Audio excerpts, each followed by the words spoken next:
Le forze dell'ordine più volte abbiamo visto la folla correre indietro, ritirarsi, evidentemente per una carica. Lo No, vedete? niente, noi siamo arrivati e c'era un bordello e tipo eravamo in mezzo al corteo, casino, hanno spaccato un po' di robe così. Perché? Perché? Perché è una protesta, nel senso. La protesta, secondo te, non è violenza fine a se stessa questa? In che senso non è violenza fine a se stesso? No, è una protesta e si fa bordello. Lanciare le molotov alla polizia? No, vabbè, ma è una protesta, ripeto, cioè è giusto. Giusto così? Certo, perché cioè, noi dobbiamo far sentire la nostra voce, secondo me, e se non lo capiscono quelle buone, prima o poi capiranno in qualche altro modo, nel senso, cioè i politici e le persone normali, c'è un divario enorme. Non hai avuto paura? E poi loro rubano. Non hai avuto paura? Vabbè, paura un pochino, più che altro è esaltato perché volevamo avere anche qualcosa in mano per spaccare qualcosa, quello sì, però è stata una bella esperienza, cioè ci stava. Tu da dove vieni? Un sacco di bordello. Tu da dove vieni? In provincia di Milano. Quindi, giusto quello che è successo, la polizia come si è comportata? La polizia, carabinieri? Ma cioè, sinceramente non ho visto sconti perché ero proprio in mezzo al casino.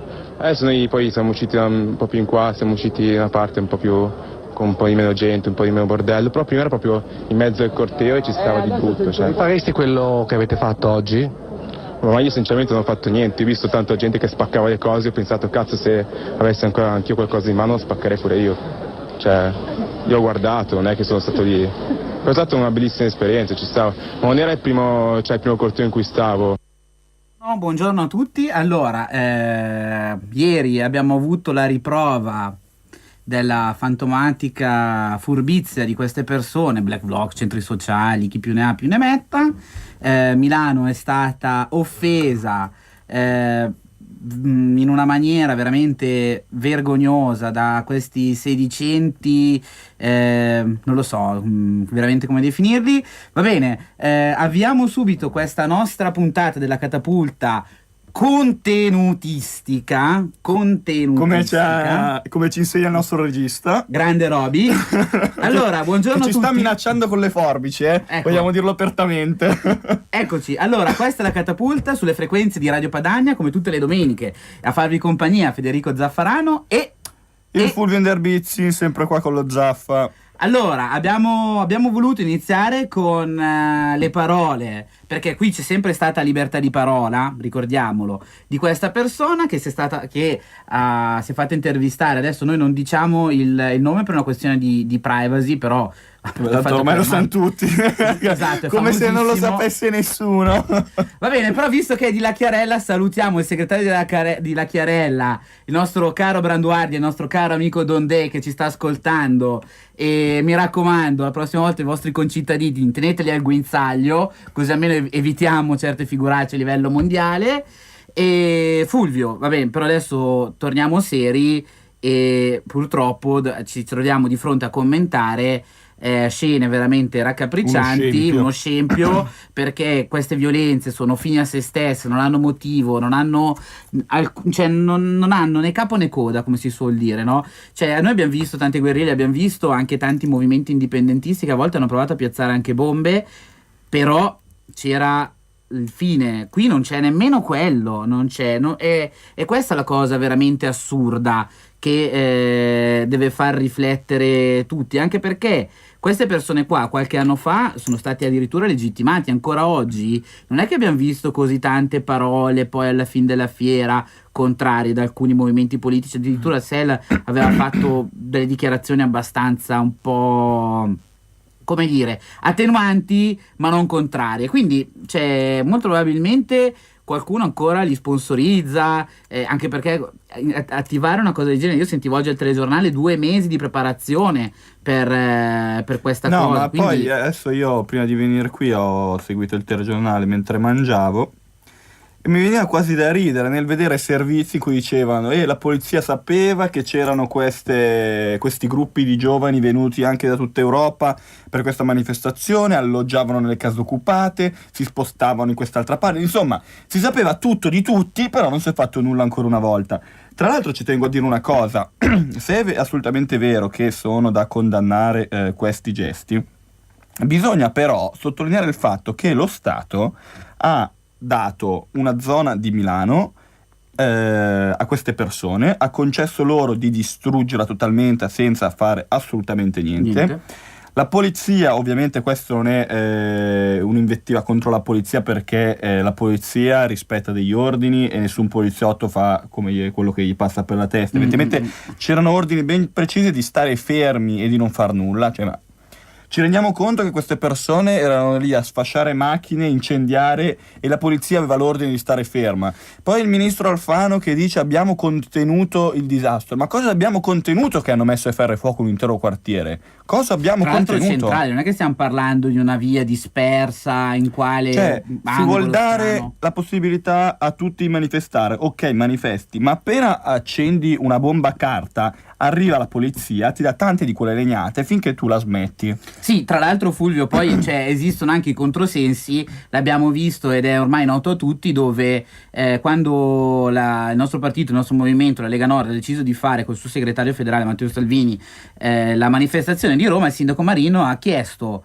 al partito una fideiussione di 1 milione di euro. 1 milione di euro, tra l'altro apro e chiudo una parentesi, di quei soldi poi tra l'altro non sono nemmeno serviti a sicurezza, non c'è stato esatto. nulla. Domanda: ma questi danni chi li paga? Questi danni chi li paga? Chi? Noi c'è un sindaco a Milano che addirittura vuole regolarizzare il Leoncavallo. Cioè, ma questa è una follia. Questa è una vera e propria follia. Questa gente, se non ci fossero stati i centri sociali, quali basi avevano per poter fare certe cose? Sono arrivati non da tutto il mondo, da tutta Europa. Cioè, ma io mi chiedo, ma com'è possibile? Com'è possibile? Ma è ovvio che poi dopo consentiamo di farci fare la pelle di fronte a queste cose. Ma io mi chiedo, cioè, Fulvio, uno arriva a fare il sindaco di una città importante come Milano e poi dopo fa certe cose, regolarizza l'impossibile. Perché come puoi regolarizzare queste cose qui? Purtroppo la situazione è questa. Come dicevo, c'era queste persone erano stato bravo, potevano fare tutto quello che volevano, non c'è stato nessuno che li ha fermati. Abbiamo visto anche nei filmati parecchie persone, parecchi milanesi che dai balconi insultavano, cercando anche magari di farli allontanare, dal momento che le forze dell'ordine erano bloccate alle loro postazioni e non facevano uscire. La direttiva che c'è stata era quella li conteniamo in questa zona, però nel senso non è che se allora devi contenere una zona di permettere loro di sfasciare tutto. È chiaro che qualcosa non ha funzionato e molto. Assolutamente. Ha poco da scrivere su internet il ministro Alfano, ottimo risultato, perché risultati ottimi. Qua proprio bene minga, perché con tutti gli anni che sono stati. Tra l'altro ricordiamo che Regione Lombardia, quindi Regione Lombardia, la Lombardia, non lo Stato, la Lombardia ha subito messo a disposizione con il presidente Maroni 1 milione e rotto, 1 milione e mezzo mi pare, per ripagare i debiti dei milanesi, perché come abbiamo visto ci sono state anche molte vetrine infrante di commercianti e molte automobili date alle fiamme. Quindi ancora una volta Regione Lombardia è vicino ai lombardi, lo Stato se ne frega, se ne fotte, non assicura la vostra sicurezza, non assicura la sicurezza ai vostri beni, visto quanto è successo, ma ancora una volta la regione è dalla vostra parte. Maroni si è subito mosso per mettere a disposizione un fondo, quindi ancora una volta lombardi, ricordatevi che c'è la Lombardia che pensa a voi, di sicuro non lo Stato italiano che causa solo danni. Prima chiamata, pronto? Pronto, sono io? Sì, buongiorno, benvenuto. Sì, buongione. Niente, dobbiamo intervenire su questi fatti di Milano, siamo dalla Sardegna. Sì. Non solo, come dicevate, radioconduttori, adesso c'è stato l'ordine alla polizia di non intervenire, ma c'è stato anche, se è stato detto, questo è poco ma sicuro perché vanno così le cose, a questi delinquenti che hanno messo a ferro e fuoco Milano, sapevano benissimo che potevano fare quello che volevano, perché gli avevano detto che potevano fare quello che volevano, altrimenti non avrebbero fatto quello che hanno fatto. Questo è poco ma sicuro. Ciao.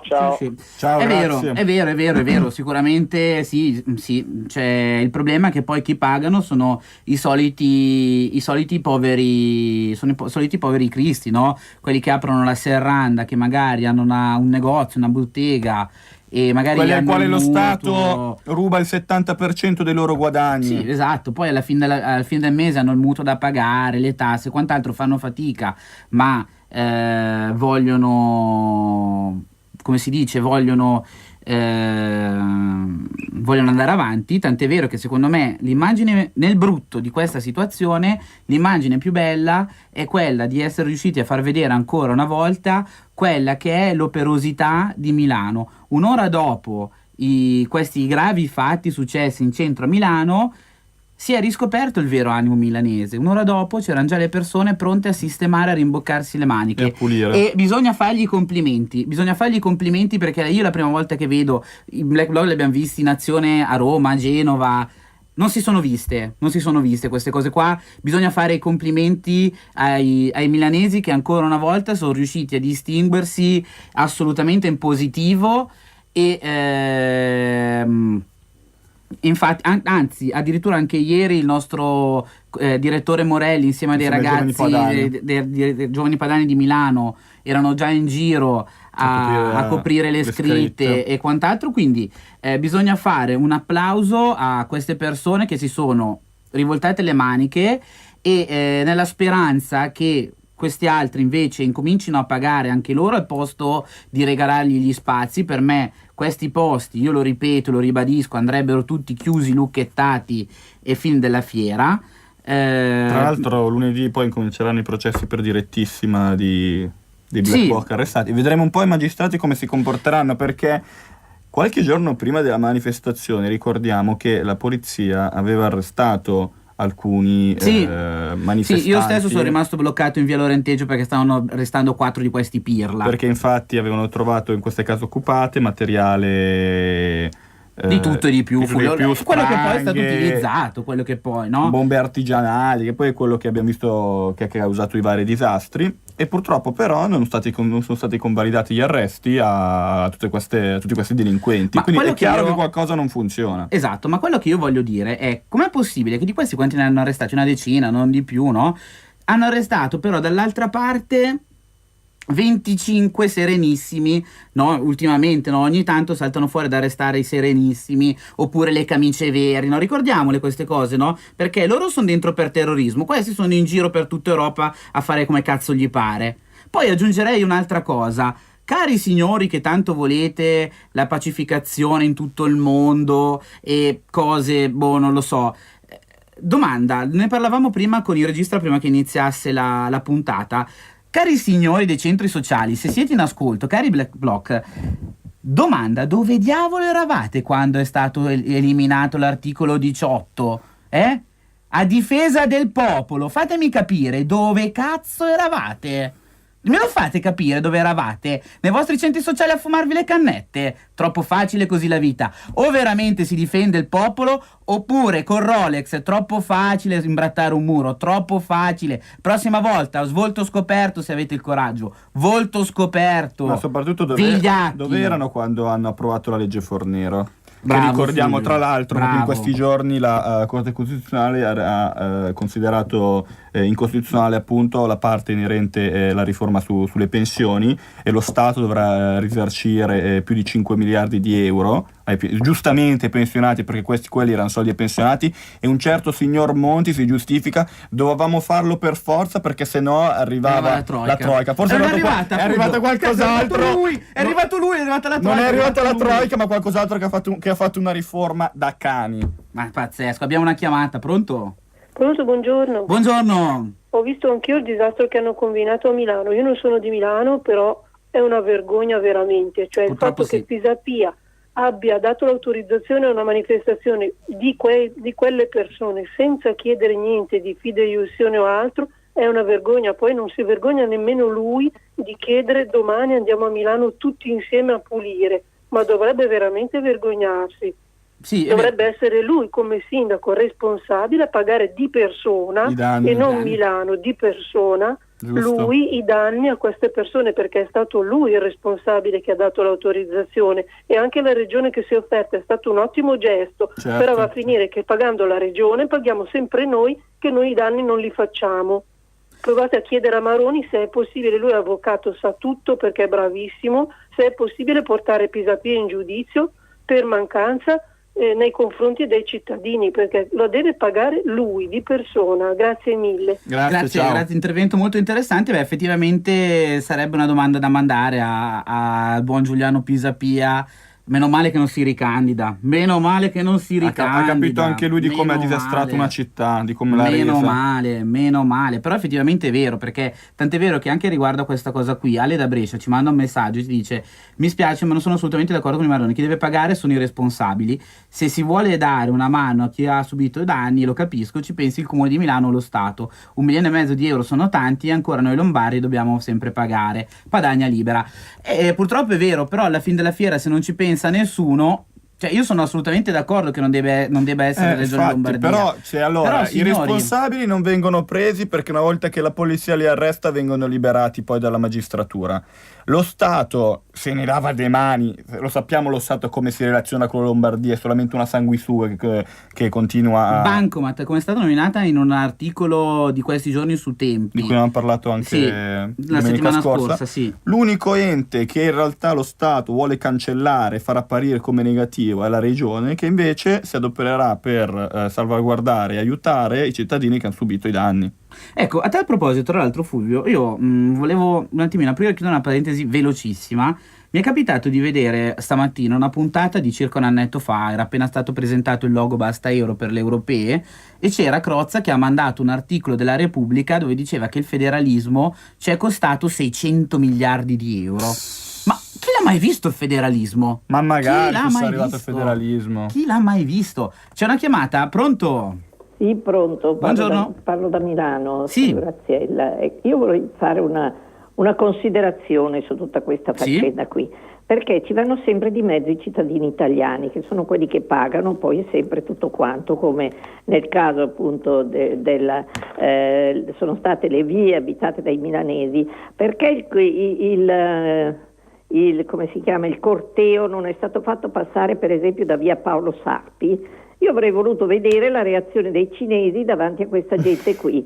Avrebbero reagito in maniera, anche se sono più piccoli di noi, ma adesso c'è anche qualche persona che è un po' più alta di statura anche fra i cinesi, ma avrebbero reagito in una maniera veramente molto diversa, penso. Molto probabile. Insomma, ogni tanto facciamo andare di mezzo anche gli invasori che abbiamo qua in Italia, che non pagano le tasse, che si portano via dall'Italia almeno 8-10 miliardi di euro ogni anno e che vivono sulle nostre spalle, perché a me viene nervoso per esempio quando vedo gli italiani dentro nei bar cinesi a dare i soldi ai cinesi o a dare i soldi agli arabi, che si sa benissimo dove portano i loro guadagni, mentre se un cittadino italiano si permette di portare qualche cosa in Svizzera o in Francia o roba del genere, se lo fa legalmente deve pagare fior di tassa, se lo fa illegalmente passa per evasore fiscale, eccetera eccetera. Quindi ma vediamo un po' di farli, oppure non so, con tutto il rispetto per i pochi cittadini italiani che ci sono anche in via Padova,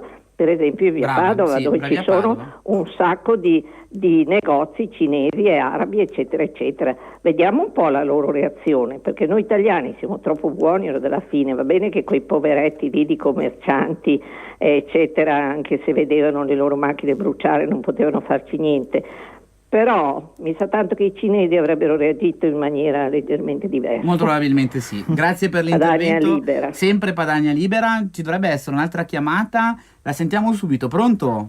Sente, buongiorno. Io mi sono incazzata. Cosa è successo? È caduta la linea.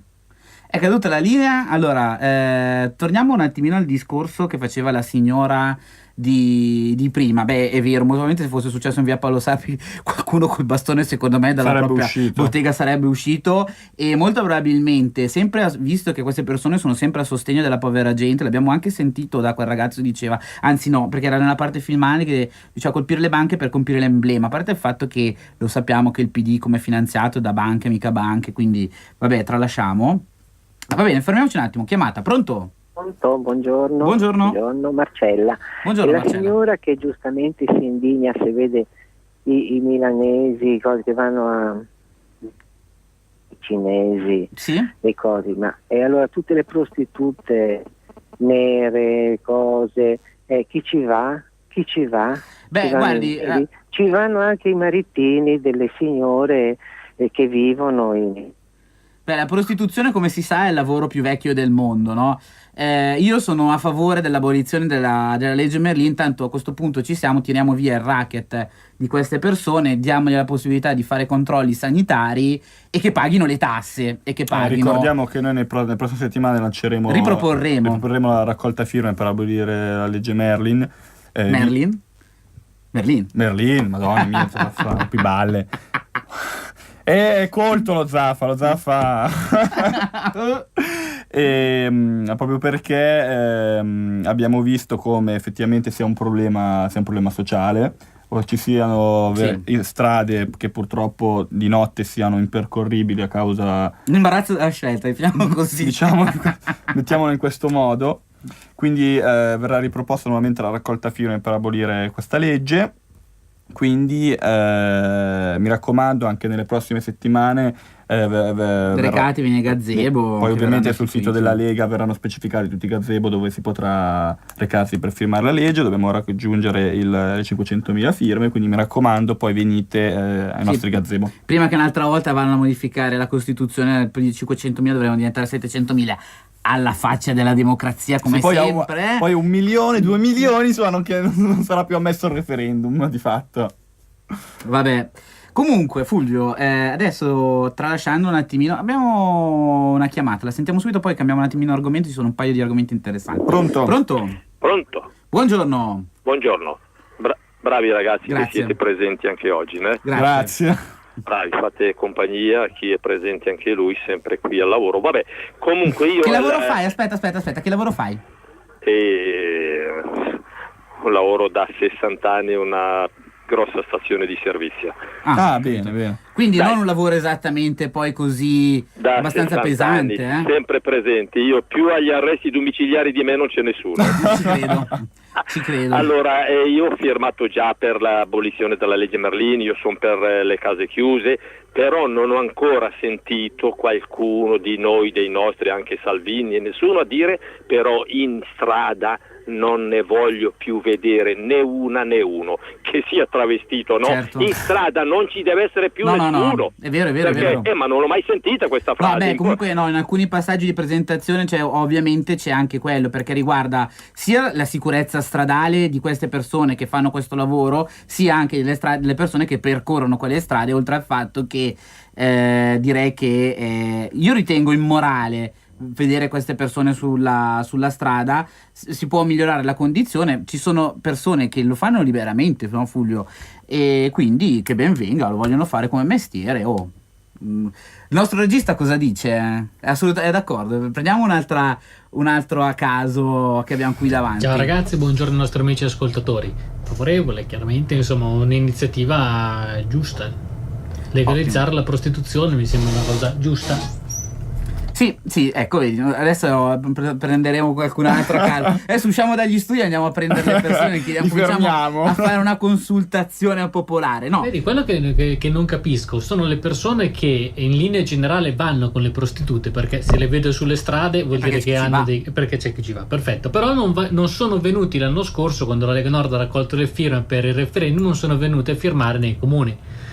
Ora, non è che era quella un'autoconfessione, poteva andare a firmare chi voleva, evidentemente, e anche chi non andava a prostitute è andato a firmare, però non capisco chi ci va e poi non va a firmare, non è andato a firmare per questo referendum della Lega. Spero che adesso che ci sarà una, seconda chance, ci siano gli abituali frequentatori di queste persone che vadano a firmare. E anche una sicurezza per tutti, sia per le prostitute che magari anche hanno per paura i clienti. di un aumento dei costi delle tasse dello Stato, magari è per quello. Ma fuori da ironia, fuori dalla giocosità che l'argomento oggettivamente si presta, però insomma il prezzo lo fa il mercato, per cui io un'obiezione del genere, se fatta ad un cliente, io non avrei timore a smentirlo, nel senso che il prezzo lo fa il mercato, per cui credo che e mille altri fattori, ma non determinati dal fatto che ci sarebbe. Ma io penso che queste persone siano le prime che poi fanno la morale sono le prime a dire non si può legalizzare un lavoro di questo tipo perché la donna viene umiliata, c'è un uso del corpo della donna. Che fanno questo lavoro. Queste persone sono le prime che dicono che fanno queste affermazioni.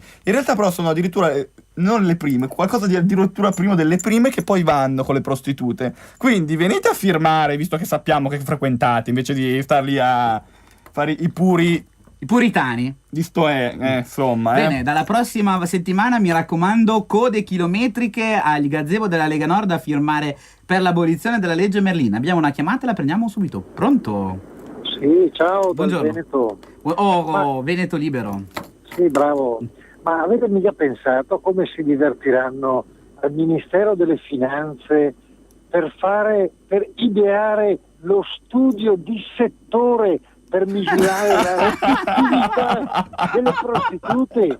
Ma non so come faranno, non lo voglio sapere. Non finiranno neanche di lavorare, li lavoreranno 24 ore su 24 tutto il giorno, per 7 giorni alla settimana, proprio per spremere le meningi e trovare i parametri per indicizzare la redditività delle prostitute. Veramente hai ragione. Ciao ragazzi, ciao, grazie a te ancora. Sarà una prestazione di servizi come tante altre, insomma. Mamma mia ragazzi, no, assolutamente è vero. Va bene, tra qualche minuto noi andiamo in pubblicità, però prima di lasciarvi abbiamo un video, una parodia di questo ragazzo che vi abbiamo fatto sentire prima, e è abbastanza divertente, mettiamola a sorridere per non piangere, va là. Eccola qua. Di ieri, tristemente noti a Milano, vogliamo avere un suo parere sugli eventi storici del passato, partendo dalla guerra di Troia. Ma la guerra di Troia è stato un bel bordello, mi ricordo, è stata così una bella esperienza, eravamo tutti dentro al cavallo a fare il bordello. No, mi scusi, poi... lei non mi può far credere che lei era presente durante la guerra di Troia. Sì, minchia, io dove c'è manifestazione, dove c'è devasto, dove c'è bordello, ci sono io, ci sta. Credo che lei in questo momento viva un attimo fuori dal mondo, ma andiamo avanti. Ci dica qualcosa della prima guerra mondiale, per favore. Minchia, la prima guerra mondiale è stato davvero un bel bordello, ci siamo divertiti, eravamo in mezzo alla folla, così tutti che sparavano, una bella manifestazione, tutti hanno sentito la nostra voce contro McDonald's, credo che la prima guerra mondiale non fosse inerente McDonald's o globalizzazione, ma fa niente. Fanno male quelle cose, fa niente, grazie. E vorremmo sentire anche un suo parere a proposito della seconda guerra mondiale e di quello che è stato quindi il nuovo ordine mondiale. Bella, no, è stata una bella esperienza. La seconda guerra mondiale è stata una bella esperienza, io l'ho vissuta poco perché il secondo giorno era il compleanno di Jennifer, ho dovuto stare con Jennifer. Lo sa che è durata 5 anni. Ciao Jennifer, ti amo! Ecco. E quindi non sono riuscito a fare tanto bordello, vedevo tutti che spaccavano tutto, io volevo spaccare qualcosa, cazzo. Adesso tengo sempre un orologio, da quel giorno lì tengo sempre un orologio che quando succede qualcosa gli altri fanno bordello, almeno boom, lo spacco per terra e faccio bordello anch'io. Giustamente, un altro segnale di combattere il capitalismo e la globalizzazione. Tornando indietro, sempre nel tempo, l'esempio più lampante di rivoluzione e rivolta è stato sicuramente la rivoluzione francese. Cosa ne pensa? Ma quella della regina? Esatto, quella della regina. Ma penso minchia che la regina è l'emblema del potere. Cioè la regina, minchia, se non tagli la testa alla regina. La sua qualità di regina probabilmente sì. Se non tagli la testa alla regina sei un coglione, secondo me. Ecco. Cioè, quindi diciamo che il suo attacco si può focalizzare su regina e banche. Sì, se non bruci le banche con dentro almeno una regina hai perso, cioè sei fuori dal bordello. Perfetto. Ecco, per concludere vorremmo sapere quale messaggio vuole lanciare ai tanti giovani che la seguono e che la vedono come un esempio e quali sono i suoi progetti per il futuro. Ma io il futuro mi immagino le astronavi, mi immagino le spade laser, penso che faremo veramente un bel bordello, raga, faremo un bel bordello. Grazie. Quindi dalla Molotov alla spada laser il passo è breve, questa è l'Italia.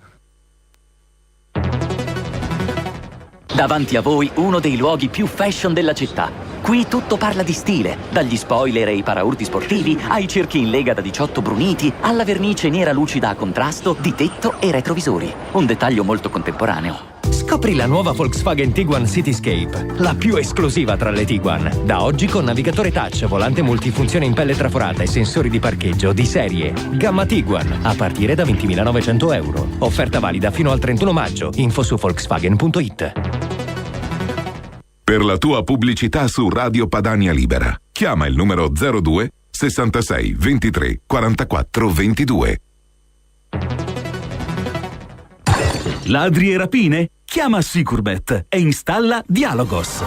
Telefono 389 11 89 705. Antifurto senza fili o videocontrollo da 980 euro netti. Chiama il numero 389 11 89 705. Prima è meglio che dopo. Sicurbet 389 11 89 705. Quando vuoi regalarti un esclusivo momento di piacere, non c'è niente di meglio di un buon caffè. Un caffè preparato con l'inconfondibile Caffè Padano. Caffè Padano, l'espresso buono come quello del bar. Bevi un caffè Padano e sostieni Radio Padania. Chiama subito il numero verde 800 08 68 69 e acquista una fornitura di Caffè Padano. La macchina del caffè è in omaggio, grazie a Radio Padania, la tua radio. Chiama l'800 08 68 69 e prova direttamente a casa tua l'inebriante aroma del Caffè Padano. E ricorda, chi beve Caffè Padano sostiene Radio Padania. Caffè Padano. Mai assaggiato un espresso così? Per la tua pubblicità su Radio Padania Libera, chiama il numero 02 66 23 44 22. Non so se vi siete resi conto, ma le tasche piene di carte che gli hanno dato sul Veneto. Sono verità queste, ti fanno male, sono verità. Ma che verità? Se vuoi te le leggo le tue carte, te le leggo. Che verità? Tirale fuori tutte queste carte. Te le leggo, sì, perché questa è la verità. Ma come non è la tribuna politica sulle elezioni in Veneto. È la verità contro i tuoi slogan, questa è la verità. Dal tuo cervello esce qualcosa, hai bisogno delle carte. È la verità dei dati, i soldi che avete intascato senza fare nulla. Metti in tasca questi sono i soldi che avete intascato senza fare nulla. Cosa abbiamo intascato? Adesso lo dici. Avete intascato i soldi adesso senza lo fare dici. nulla, capito? Scusa, adesso pretendo che tu dica che soldi abbiamo intascato. Allora, il fondo per le politiche sociali dov'è in Veneto? Quale fondo?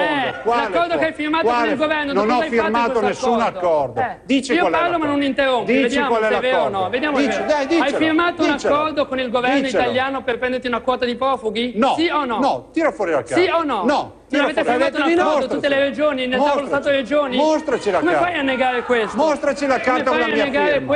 Ma dov'è la carta con la mia firma? Il 10 luglio 2014 dov'è la carta con la mia firma? Dillo. Ma basta andare su internet, andate su internet. Se lui ti dice che non c'è un accordo, allora scarico sul resto di profughi, li scarico stai cambiando versione? No, perché stai dicendo una bugia. Ma dai.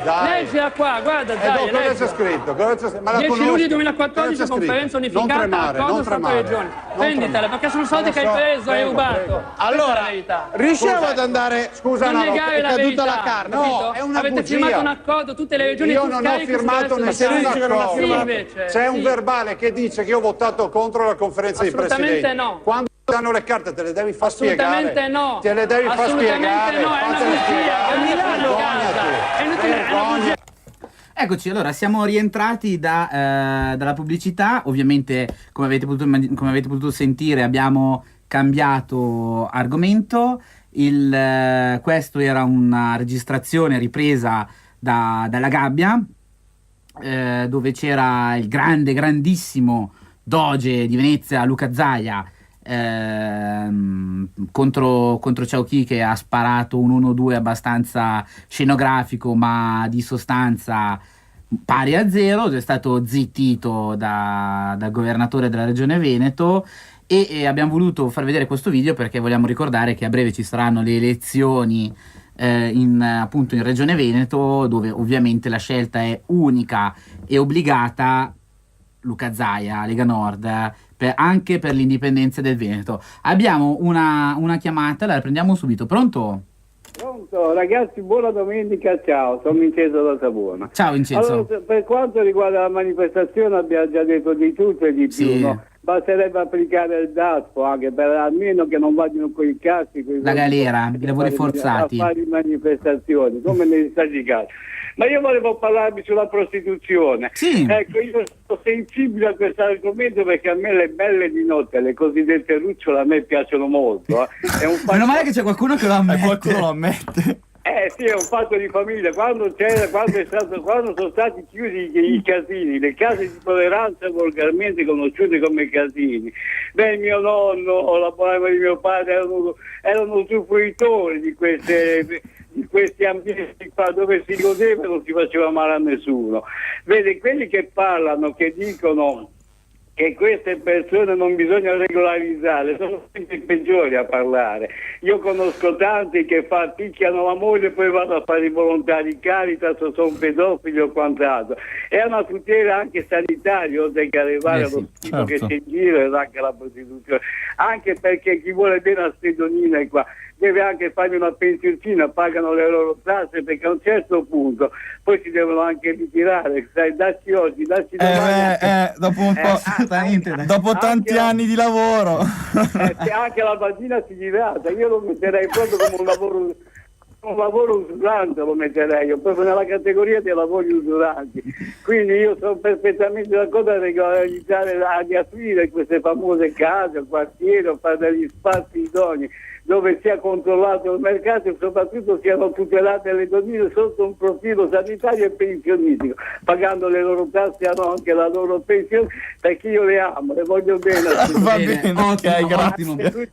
Grazie. Allora Fulvio, preparati che settimana prossima finiamo su Ballarò sicuramente a Radio Padania Libera, favorevoli alla prostituzione. Tutti a puttane.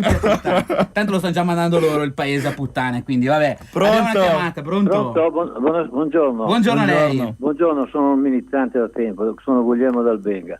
Io, avendo una certa età, il mestiere più vecchio del mondo, quello che era vicino al Sinedrio al tempo di Gesù Cristo, era con la Maddalena. Certo. È vero, io l'ho provato a Milano, in via Giulio Bertis, perché si andava, perché mio padre diceva non andare con quelle 4 baldracche là, con quelle povere cristi in fondo alla ferrovia dell'Ortiz che ti rovini. Vai, aspetta, ma vai a 18 anni, cerca di resistere. Ero un ragazzo sano, correvo in bici per la Barca, ho vinto anche molto, quello che è. Vai lì, perché ti puoi salvaguardare, ti conoscono, vedono se sei malato, ed era vero. Lì dentro io ho visto preti, ho visto i prefetti, i poliziotti, i carabinieri che fino a 28 anni non potevano sposarsi, finivano lì dentro, addirittura ti insegnavano le preghiere a volte. Sì, perché erano tutte ragazze, erano tutte donne di preghiera, che avevano avuto dei loro problemi nei paesi, capito? E così, che magari diceva ho fatto il militare, cioè le mettevano incinta e poi le mandavano via perché non sapevano cosa, cioè erano mondi diversi. Giulio Berti, Chiara Valle, ma ricordati una cosa, che quando le hanno chiuse dovevo migliorare, metterle lavoratrici sociali sulla carta d'identità e non quello che avevano scritto, però lì trovavi di tutto e soprattutto quando le hanno chiusi prima non c'era tutta quella lue, le creste di gallo, le malattie venere che sono uscite dopo, capisci? Ce n'erano molto meno, perché quando si accorgevano in anticipo che qualcuno stava male, cioè praticamente riuscivano ad accorgersene se qualche ragazza l'avesse preso qualcosa, chiudevano e curavano, capisci? Io ho visto lì dentro i sacerdoti, non faccio nomi, tiravano la tenda noi ragazzi, c'è silenzio che vediamo del fritto, tutti lì seduti, cioè le solite però io sono sano anche per quello e ho letto il libro anche Lettere dalle case chiuse. La Merlin è stata una pazza, è una delinquente, ha creato sifili da tutto andare, creste di gallo, mi ricordo gente che andava dopo nei presidi dermosifilopatici che glielo aprivano in 4, scoli, pauroso. Una roba a parte il fatto che le mie figlie mi dicono papà, ma come mai quelle signorine hanno le gonne così corte verso l'idroscalo quando le portavo con l'auto, le mie 3 figlie? Perché le piace far vedere le gambe, capisci? Io non sapevo come dirglielo, tutti l'infilati, una roba incredibile. Lettere dalle case chiuse, dovrebbe ritrovarlo quel libro lì. Va bene. Salve, grazie. Grazie per Padania l'intervento. Sempre Padania Libera. Ragazzi, siete in gambo. Grazie. Martedì a Ballarò diranno tutti i leghisti vanno a puttane. Dai, se lo finisce così. Vabbè, va bene. Dobbiamo un'altra chiamata, pronto? Pronto? Buongiorno. Una signora, meno male. Buongiorno. Buongiorno ragazzi, Lisetta, io volevo, ciao, Lisetta. Prima cosa volevo dire che volevo vedere sui quotidiani le foto e i nomi dei Black Bloc, con nome e cognome, speriamo che li mettano, speriamo. Ma se sono figli di papà ci sarà un punto di domanda. Beh no, io gli chiederei il contributo al papino per sistemare tutto il bordello che hanno fatto. Sì, ormai l'hanno fatto, io vorrei proprio vedere loro bella faccia e da dove vengono quei cognomi lì.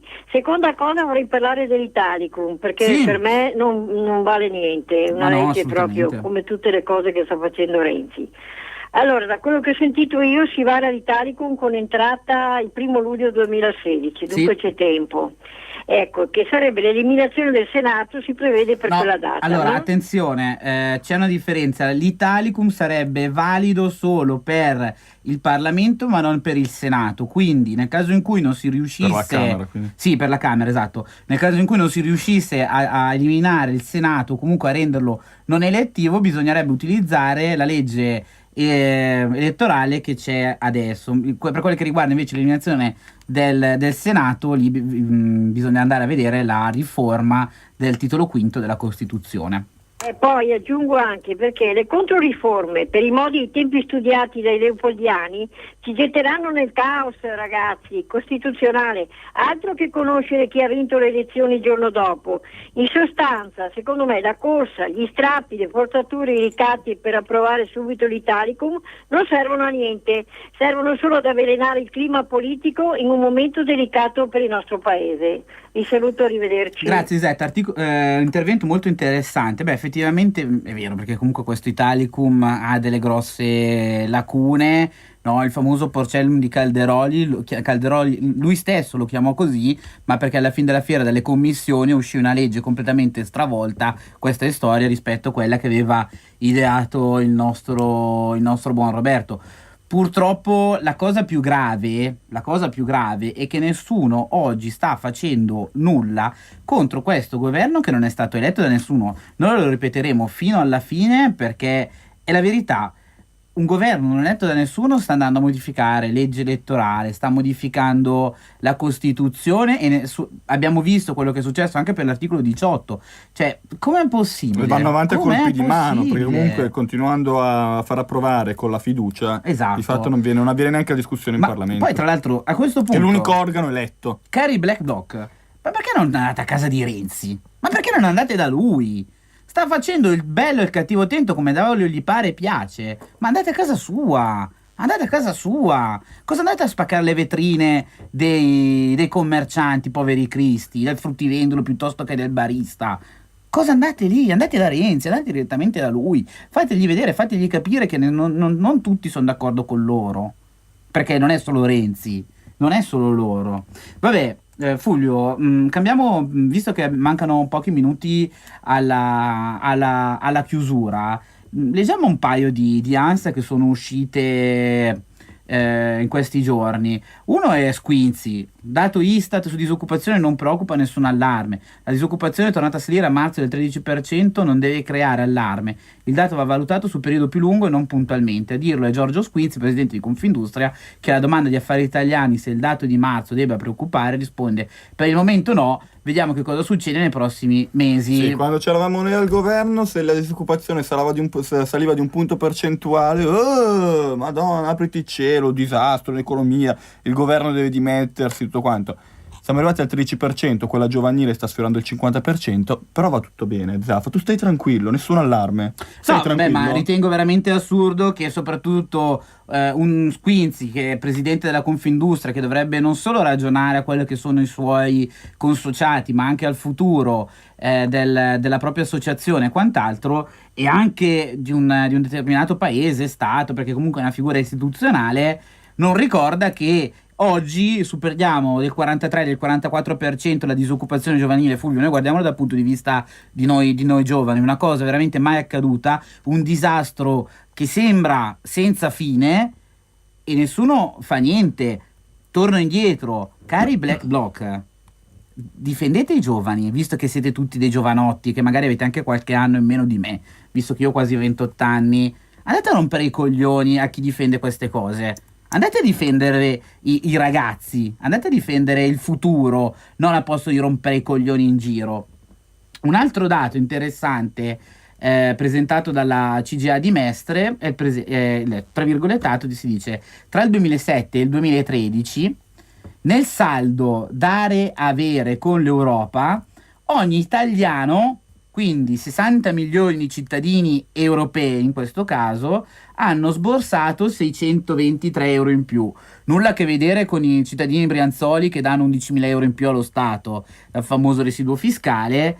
Però, insomma, comincia a essere, insomma, quando l'Europa chiede la Troica, no? Come Monti che prima diceva, se non avessi fatto la riforma Fornero sarebbe arrivata la Troica, era lui la personificazione della Troica, vabbè, tralasciamo anche questo, tutte follie, secondo me, veramente follie, però questo è quanto. Poi dopo si va a scoprire, qualche 20 giorni fa, un mese fa, è stata inaugurata la nuova sede della BCE ed è costata 1,2 miliardi di euro. Cioè, anche questa Europa, anche chi va a difendere questa Europa, esistono tanti motivi, no, Fulvio, per poter mettere in piedi delle proteste anche forti. Poi ricordiamo però che tutte queste strutture che l'Europa costruisce, anche con la nuova sede della BCE, comunque vengono fatte grazie ai contributi che ogni Stato versa nelle casse dell'Europa. Pensate che questi soldi potevano essere tranquillamente utilizzati per la nostra gente. Sì, ma aggiungerei l'altra follia, quella che magari non si conosce, una volta al mese si passa da Bruxelles a Strasburgo a fare dove vengono fatte le discussioni, perché sono 2 i parlamenti europei, Bruxelles e Strasburgo, costa anche quello all'anno 1 miliardo di euro a tutti i cittadini europei, tutti, dal primo all'ultimo. Cioè, e poi vengono a chiedere sacrifici, poi arriva Monti che dice: ah, ma se non facevamo la riforma Fornero... A Fornero si fa il piantino...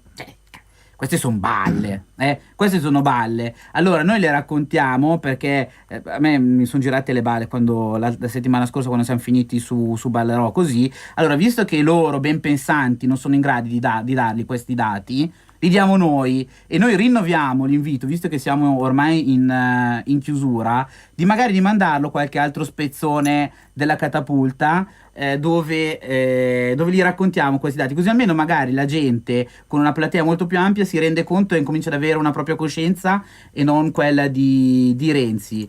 Fulvio, allora noi siamo in chiusura, vi lasciamo con la nostra solita canzone. Un saluto doveroso a Mario, Mario Migliorata, che è un militante storico della mia sezione, la sezione di Monza. È stato poco male ieri sera, però l'abbiamo sentito, si sta già riprendendo. Mario, non mollare, perché soprattutto perché mi devi fare la tessera, cioè io devo rinnovare la tessera. Non ho ancora rinnovato la tessera, quindi Mario, sei tu che sei il responsabile del rinnovamento tessere, io sto aspettando te, quindi ecco. Allora, quindi a tutte le persone che devono ancora rinnovare la tessera, ma anche a tutte le persone che vogliono fare la tessera, mi raccomando, senza indugio, nelle sezioni o nei prossimi gazebo non solo sarà possibile firmare per quella che sarà la riproposizione dell'abolizione della legge Merlin tramite referendum, ma anche poter fare la tessera e sostenere la Lega Nord, sostenere Matteo Salvini, sostenere tutte queste lotte che oggi stiamo vivendo. Mi raccomando, per ultimo, visto che siamo ancora in periodo di dichiarazioni fiscali, mi raccomando, devolvete il contributo alla Lega Nord. Il codice è il D13, mi raccomando, abbiamo bisogno anche del vostro aiuto. E a questo punto, visto che in chiusura, mi raccomando, contributo volontario a Radio Padania. Noi siamo qua, siamo volontari, però c'è bisogno di dare una mano anche da parte vostra. Trovate tutte le indicazioni sul sito internet www.radiopadania.it. Radio Padania Libera, giusto? radiopadania.org. Ecco, benissimo. Cari signori, buona Padania, buona settimana. Noi ci risentiamo domenica prossima. Ciao.